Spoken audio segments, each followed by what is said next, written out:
What is going on, guys? Welcome back to the channel. My name is Miguel. You're watching Miguel EDC, the channel where we talk everything EDC gear here. Today we have another unboxing video that we're going to be doing here for you all. Just checking out the knife that's in here. I got this knife and I'm truly not too sure what's in here, so it's going to be a treat for me. You probably already have an idea, but hopefully it's a treat for you as well. The title and thumbnail may have given it away a little bit, but just keep in mind we're excited to unbox this knife here. This one comes to me via the Apex knife pass around, so shout out to Blade Banter, aka David Kam. Really appreciate the opportunity to check out the knife here. So without further ado, we're gonna go ahead and get into it.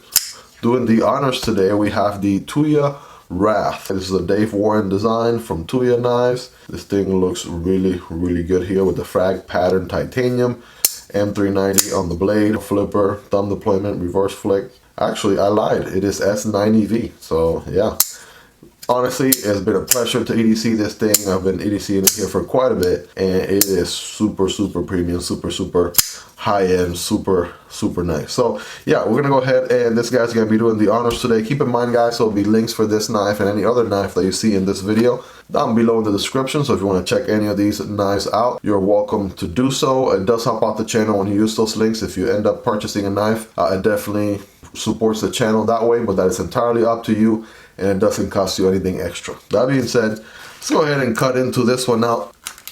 Make it cut up here then. There we go. I tried saving the package for Mother Nature, but that didn't work out.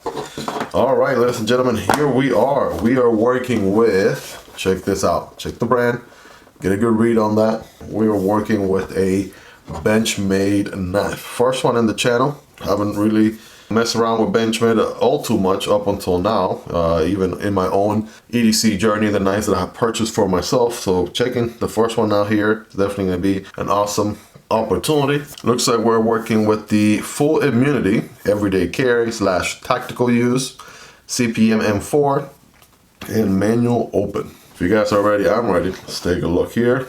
Boom. Got some extra peanuts on there. Make sure it is shake proof. That is appreciated. And here is the knife. I have a nice little pouch right there. A little bit of a lanyard if you want to do that with your knife. That comes in there as well. And a little bit of Benchmade use and care manual. Also, if you want to go ahead and pause the video, you're welcome to do that and check that out. So here's the back side. All right, perfect. And that is everything in the box, right? Let's just get this out of the way then, and let's see what this knife is all about. Manual opener. I believe this one is a crossbar lock. Here we go. If you guys are ready, I'm ready. Boom. Check it out. All right. Genuine access mechanism, right? And if you probably remember before we, mostly everybody referred to them as crossbar locks. Everybody called them the access locks because Benchmade had a patent on that mechanism, right? They engineered the mechanism. They had a patent on it. And, the patent expired, so more and more companies can now use the crossbar lock. Obviously, they can call it the access lock. So that's pretty neat. A little bit of history there. First impressions, this guy is on the small side. I pictured this guy being a little bit bigger, probably about another inch or so. I wasn't really aware that it was going to be on the small side of things. And it is a crossbar lock. We got some thumb studs going on. Feels like aluminum scales here with a diamond pattern. Let me get a little close up here so you guys can take it all in for yourself. All right, got some standoffs here, steel liners, nice and proud. And we have, it's a reversible pocket clip. Yes, it is. Tip up carry only, righty lefty, right? And about that much of the pocket, that much of the knife is going to be sharing out of your pocket with this clip. I like that it goes about half of the way there. It is a small knife, so you don't want an extra ginormous clip or anything like that. And yeah, without further ado, let's open this guy up here. All right, here we go. Boom. Okay, so it is again on the small size. So trying to get some purchase on this thing. Trying to get enough grip just to be able to open it. And I have medium hands, not the biggest, not the smallest. But check this out. We're working with a Savage sheep's foot Warncliffe blade going on here. This one is coated on this black. I'm not sure if this is PBD or DLC, but M4 steel going on here. M4 is really, really nice. Actually, one of my first experience, I believe this might be my official first experience with M4. I have obviously seen a ton of content on M4 and things like that, but actually carrying one, this will be the first time. And yeah, the first thing that comes to mind is I just wish it was just a tad bit bigger, because, you know, when you're dealing with an access lock knife, you want to be able to position your handle in a way where you have enough purchasing real estate, right, to be able to do the closing, right, be able to pull the lock bar back. But you know, just to give you an idea here, right, check out the Raccoon. Raccoon, obviously much bigger knife, and you know, I'm able to close it with the lock bar here with no issues, because it's long enough. This part here can rest in the palm, and I have a little bit more control. So yeah, just first observations, you know, it feels a tad bit, a little bit weird, I guess. I'm trying to find the best way to describe it. It being a little bit on the smaller side. For some people, if you have maybe smaller hands, that won't be an issue. You know, I feel like once I get the hang of it, it'll be just fine. But I am handling it a little bit, you know, with more care than I would any other crossbar lock that's full size, for that matter. So other impressions of stock ergonomics here, right? It's nice and thick in the handle, which is good. So that means you can, you know, get a good grip on it. No forward choke option, although you could be careful and, you know, forward choke if you wanted to. Ergonomically speaking, so you have a 1, 2, 3 different grooves there for basically index, middle, and ring finger, and pinky is a little bit out here in left field. So I'm not sure what's going on there. There is some jimping here for you to put your thumb, and I'm pretty sure this is where the lanyard is going to come into play. I'm sure the lanyard is going to play a significant role here, because for small knives, you typically can get some additional grip, especially if your pinky tapers off the handle.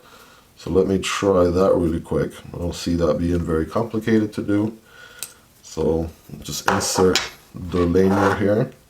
I'm not typically a lanyard type of person, but if it is a situation like this one, I will put functionality over aesthetics, right? So here we go. So now that we have the lanyard going on there, right, let's try that again.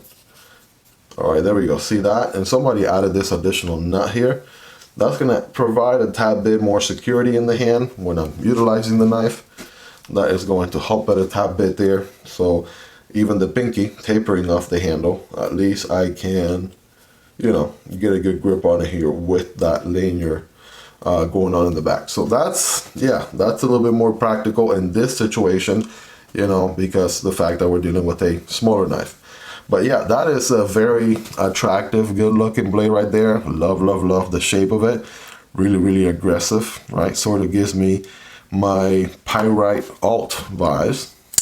And we'll do a couple of size comparisons here in just a moment, right? So, well, here's the Pyrite alt. Here's that Raccoon that you just looked at. All right, so take a look. Definitely a little bit on the smaller side, of course. Here is the PM2, right? Check it out, next to the Spyderco PM2, the Para 3, right? So this is definitely small size, right? Nowhere near medium. The Para 3 is somewhere in the medium, right, category. Obviously the Para 3, the PM2 is in the large category, but you know, the full immunity, and I'm not sure if this is specifically a mini version or if they just all come like this, right? I'm not 100% sure. I will look into that, and obviously I'll be dropping a comprehensive review on this guy here in a few weeks. So it's not like this video here is the review video. This is just an unboxing and first impressions, and you just saw me take it out of the box. So if I started reviewing it right there and there, you should be concerned. So yeah, just sharing first observations, first thoughts, first things that come to mind. Here it is next to the Demko AD 20.5 with the shark's foot blade and the titanium handles. Here's the Shark Cub with the slicer blade and the aluminum handles, and even the Shark Cub looks ginormous next to the Benchmade full immunity, right? So, and that's an interesting name too, kind of cool name, right? Full immunity, I like that. And just for giggles, here's the wrap model one, right? It's probably like 1.5 times the Benchmade full immunity right there, and it makes the wrap model 2 look like a big knife, as a matter of fact. So check that out right there. Now I'm going to do a little bit more of a fair comparison, right? Let's just be fair here. So I'm going to put the Divo NIP right here. This is my titanium white mountain knives exclusive version, gift from Lefty EDC. Shout out to Kevin. And this one is the new Bestech, and I'm not sure if it's called the QuQu or the Go-Go. Right, I'm still deciphering what the official name of this thing is, but it's supposed to resemble a cricket. So as a matter of fact, it's actually bigger than the Bestech. Right, so check that out. It's actually bigger than the Divo NIP. Right, so it's still slightly bigger than some of the other small factor EDC knives that we have checked out here in the channel. So that's not bad. Check out the unboxing on the Bestech. This knife right here, if you haven't already. I'm currently carrying this guy along with the Tuya Wrath. Pretty fidgety. It has the one deployment option being the button right there. So check that out. But yeah, some quick size comparisons there just to give you a ballpark, right? Just sort of, you know, prove a point of what we're talking about. It is a smaller knife. I want to say the diamond texture on here is not as aggressive, and it can be sort of slippery in a way. It's kind of smooth. You really don't feel it being pokey or anything like that, and it's kind of smooth. The one thing that the handle does have is those finger grooves right there. Once you lock in your hand, right, there's no moving up and, you know, forward and backwards there. That's pretty much locked in place. And this is just a mighty blade right here. I can see this being a package opener destroyer right here for everyday use, right? Feel like that's certainly what they're going for here, right? Very, very everyday capable, right? The fact that it is a smaller size, right? Probably not gonna, you know, for people who also have blade length limitations, right? If you can't carry above a 3-inch blade, depending on where you live, right? This might certainly be one of the options that you have. And yeah, I'm sure this thing is plenty sharp. Let's check it out here. Let's cut a little bit of paper, shall we? And again, this is not brand new out of the box. This has been making its pass around via the Apex knife pass around, so I'm sure many YouTubers have checked it out by now. So let's just see how it does here, shall we? Whoop.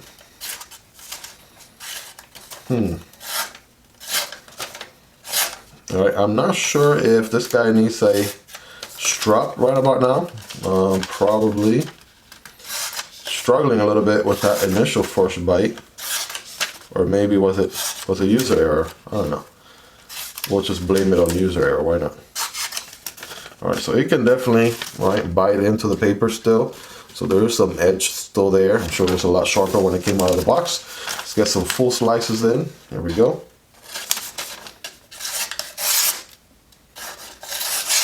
Yeah, it's just getting that initial bite is where it's struggling a bit, right? So maybe it's missing a little bit of the teeth that it would otherwise have. Let me see.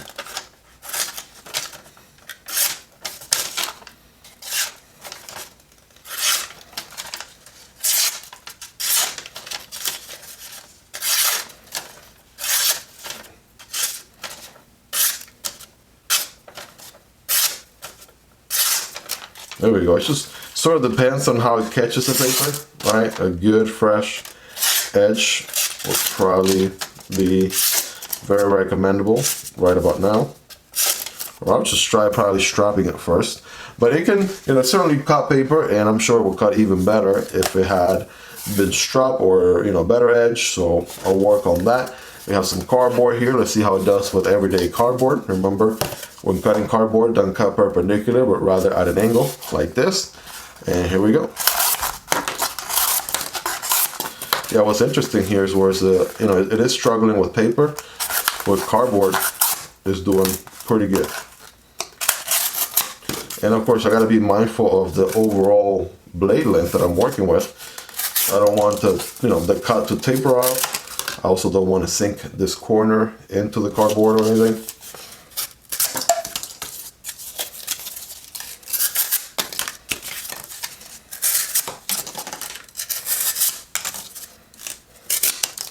Yep, there we go. Yeah, so full flat grind going on here. I just noticed that in case I hadn't mentioned it. Full flat grind going on. So that is meant to be slicey, right? The thickness of the blade is not all that much. You know, honestly, all the geometric features are there, right? The flat grind is one of the slicest grinds you can have. Blade stock being so thin also aids the slicing performance. So let's get a feel for the edge here.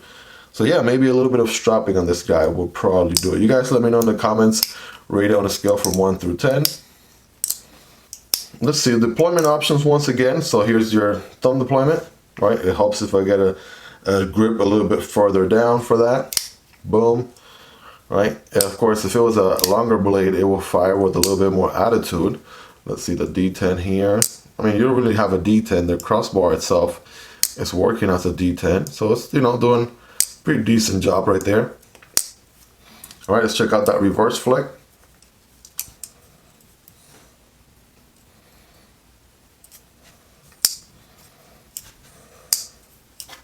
My reverse flick is just a little bit challenging because of the fact that my index is getting in the way of the thumb stud here. And it's hard not to because I'm still trying to grip the knife. I don't want it to go flying the second I deploy it out of my hand. All right, so that's probably a little bit challenging there. My preferred way would be to use just a crossbar itself. By the way, the ball bearings here are pretty good. Very, very nice and smooth. So probably use the crossbar as my preferred deployment option, or thumb stud here as a backup. All right, blade is nice and aligned. The fit and finish here of the scales, and these have to be aluminum scales. I don't think that they will be titanium, but I'll certainly confirm. You know, the liners are steel, obviously. Thumb studs are steel and everything. All right, even the little pendant here in the lanyard itself. But yeah, there you have it, guys. That is the Benchmade full immunity in M4. I'm not sure if this is a mini version of what should otherwise be a full-size knife, but yeah, pretty interesting for that small size factor. Check it out. Let me know in the comments what your thoughts are on this knife. Obviously, this was just an unboxing and first impressions sort of video. I do that with videos all the time, by the way. So if you like this kind of content, subscribing would be highly recommended and appreciated, by the way. I make content like this on an ongoing basis. I unbox knives. I carry them for about a week or so, if not more, and then I review them, right? So there's going to be a review video on this knife here coming up very, very soon. So stay tuned for that. Smash that like button if you haven't already. It really helps out this video with the algorithm, get pushed to a larger audience. If you want to support the channel, there's a link for Patreon down below, so please check that out. Or you can simply support the channel right here on YouTube by becoming a channel member, and you'll get access to exclusive perks. That being said, guys, let me know what else you want to know about this knife in the comments. Anything you want to know, any questions that you have, let's have a conversation. Let's hang out down there.